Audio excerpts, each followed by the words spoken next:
Good morning, Lourdes. Good morning, Maria. How are you? I'm doing great. I'm doing good. How about yourself? Good. I'm doing well. The weather is getting a little nicer here in New York. We did have a dip in the temperatures, so it's gotten quite chilly, even though it's early April. But it's a sunny day.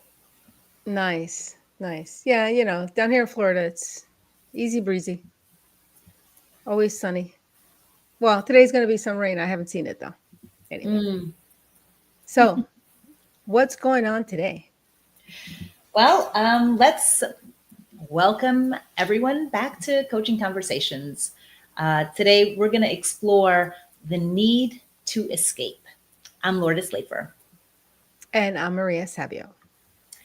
So, Maria, have you ever caught yourself thinking, if I could just escape to the mountains or the beach, everything would finally feel calm? Well, I used to have that delusion, you know, because it's nice. Yeah, it's nice to go away, and you know, I've been to many peaceful places, beautiful lakes and things of that nature. But um, I think that a lot of people feel or believe that that peace is somewhere else, far away from those daily stressors that we have to go somewhere. But today we're gonna enlighten everyone because today we're gonna dive into something that might surprise a few people. Yeah, I love what you just said in terms of this delusion, because a lot of people share that delusion that, this idea that they need to go someplace else for things to be better. But today we're actually going to share how you can find an inner calm, an inner retreat within yourself where no plane tickets are needed. Exactly. And, we'll give you some practical steps on how to access it anytime that you need. Yes. A lot of my clients come to me feeling exhausted and depleted and hoping that some external change, like a vacation, a new job, a new relationship, will finally bring them, what they're looking for, whether it's satisfaction, contentment, excitement, or peace. But what usually happens is that after the change, whether it's a vacation or a job change, the anxiety or stress inevitably creeps back, right? Because these external solutions, they don't fix an internal circumstance, an internal feeling. Right. I mean, at best, it's a temporary relief, but it doesn't have to be temporary. And we don't need to, that the real lasting peace doesn't come from changing those external circumstances. It comes from learning to find that stillness within yourself. It's about you creating your own sanctuary inside, and you know your mind is that inner sanctuary, one that's always available no matter what's going on inside, right? No matter what's going on inside of you and what's going on outside, whatever external circumstances you're currently experiencing, which are also, if you look back, reflect, they're also temporary. Right. And the impermanence of situations, right? And Hmm. that's something that a lot of people get really kind of hooked into, because they think whatever they're dealing with right now is interminable, right? It's going to keep, there's no end in sight to it. And so that creates a lot of stress and anxiety. But we Right. can. I think that you're so right. I think that when we're experiencing good or we're experiencing something bad, we always think it's going to last forever. We forget that the thing that lasts forever is constant change. There's constant change. And if there wasn't change, we'd be pretty bored. and we'd feel, I think it's a different level of suffering when there's no change at all. For sure. I mean, and life is change. Right. That's something that we need to like acknowledge and really just accept and kind of roll with the punches. But something that you said about, when something bad is happening, we think it's going to last forever, and that creates a lot of stress and anxiety and unease, right? And then Right. when something good is happening, sometimes we fall into the trap of wanting it to last forever, or like kind of holding on tight to it because we just want to hold on to it. We want it to last forever. We don't want it to end. But again, it's life is change, and everything is impermanent. So today, we want to share some practical ways to build an inner sanctuary. And, it starts by cultivating this habit of retreating into your own mind through mindfulness, brief moments of silence and reflection, and just cultivating this sense of inner peace that a mindfulness practice will help you to do, right? Right, because if you start to think of the inner sanctuary like a room, a calm, safe space that you can return to without, or whenever you have that stress coming up. And I'm not talking about, escaping. I'm talking about the need to center yourself. You don't need to go anywhere, special physically. You can go inside and center yourself. And within this sanctuary, it helps you to hold on to those core reminders, those simple truths that quickly ground you. And one of those, it's an excellent practice for you to go inside to those center, or I'm saying those central beliefs that ground you. Right. And, one powerful reminder could be, everything I'm experiencing is temporary. And That's it. cultivating that inner knowing that it can't truly harm my inner self unless I allow it. So there is that choice there in how we're perceiving things, right? And then another powerful truth is reminding yourself of that these outer circumstances and most people's behaviors, that it's not about me. It's about their own fears and struggles. And, it's that practice of not taking things personally, but viewing them as it's about that other person. Right. I mean, I think that if you remember how upset you've been yourself, and then things come out, excuse me, things come out sideways.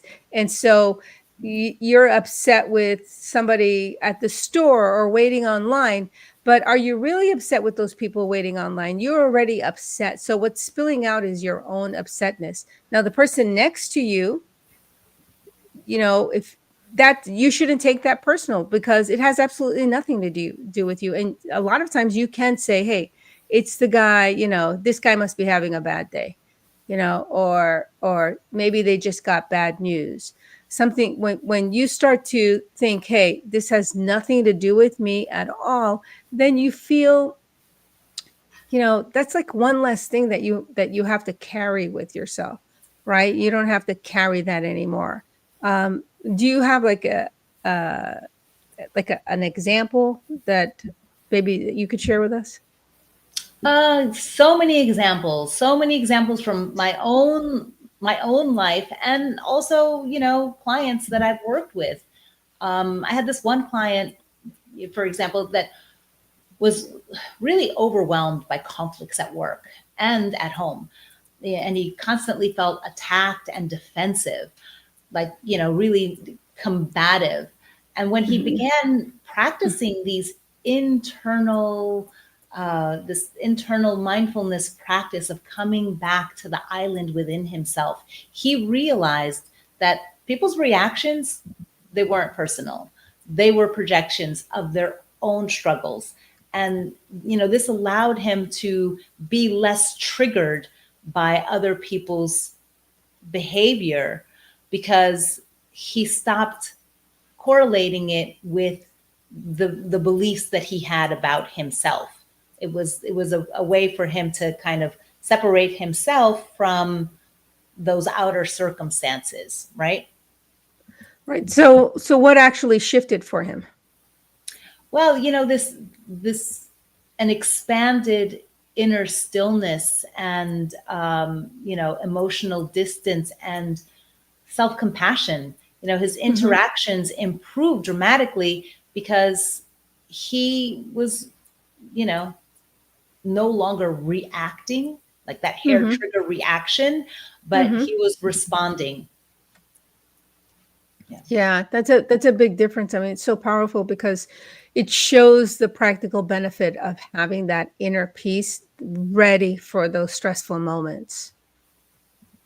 Yeah. So let's give our viewers some clear steps on building this inner sanctuary. Let's do it right now. So here are some ways you can start today. Start a daily centering practice. Just spend, even 5 minutes each morning in silence, deep breathing. I highly recommend this practice of box breathing or square breathing, and just imagine yourself in this peaceful inner landscape. That's something that you can have a practice of doing it in the morning, but you can also retreat to this inner island multiple times a day. You can set your timer and be like, okay, let me take a breathing space for just 5 minutes in the morning, in the afternoon, in the evening, as you're transitioning from different parts of your day. And you'll find that cultivating that inner stillness really expands your ability to stay present and be more calm and peaceful. And another one is to keep 1 or 2 core truths in mind. Choose maybe 2 comforting affirmations that quickly ground you when you're feeling stressed. This idea of I can take refuge within myself and only I control my inner state. Those can be 2 things. Right. And then respond. Don't react. Before you're responding in stressful situations, you can just pause and retreat to your inner space. And one of the tools that we often teach our clients, because it's so essential to learn how to take that pause, that before you say something, before you do something, that you're not being reactive. So we teach a lot of anchoring where you can, simply, make a fist or a peace sign. So I'm sorry, a prayer hand gesture, but any kind of hand gesture that reminds you to take a minute, even if it's just anything, putting your hand on your chin or anywhere on your face or just on your shoulder, something that anchors you so that it reminds you to pause, because that's invaluable, to take a minute to pause and not just jump and over. A lot of times we are overreacting, right? And at the end of the day, it's good to either when you get home or right before bed, to just check in with yourself how you handled these challenges that you had throughout the day. And one of the beauties of creating that inner sanctuary is that progressively you'll see that you have less stress. And for a lot of people, it's right away that you're that your stress is going down, because you're calming yourself instead of waiting for outside circumstances to calm you. You are calming yourself. You are centering yourself. You're giving yourself the attention that you need so that you don't overreact. Yeah. And, there's a lot of emotional freedom within that, your own ability, your own agency to bring yourself back to center, because now you're not relying or being driven by outer circumstances. And so this is all in the vein of creating that peaceful place within yourself that you can come back to, tap into, like Maria said, with anchors. And, in meditation, in mindfulness meditation, an anchor can be your breath. It can be, focusing in on the sensation of your feet on the floor, your seat in the chair, inner sensations, just finding that thing that works for you, that helps you to come back to center and not be carried off in the thought and the prevailing emotions of the time, right? Absolutely. Did you want to add something there, Maria? No. No, not at all. I think that what you said was excellent. It's a great reminder, definitely. Yeah. So, no, go on. What I was going to say is that these simple practices, they create emotional resilience so that life's ups and downs don't knock you off balance, right? Absolutely. Absolutely. So, before we close, just remember that peace isn't something you chase externally. It's already within you, always, in all ways accessible. Absolutely. Life can't always be controlled, but your inner experience, you have sway there, and you deserve that kind of freedom. Right. So, we'd love to hear from you. What's one comforting truth that you're going to carry as your inner sanctuary? Let us know in the comments. Yeah. And, there's a lot of anxiety due to the current circumstances, a lot of change, a lot of instability. So if you know someone who would benefit from hearing this conversation, share it with them. And until next time, stay calm and stay connected.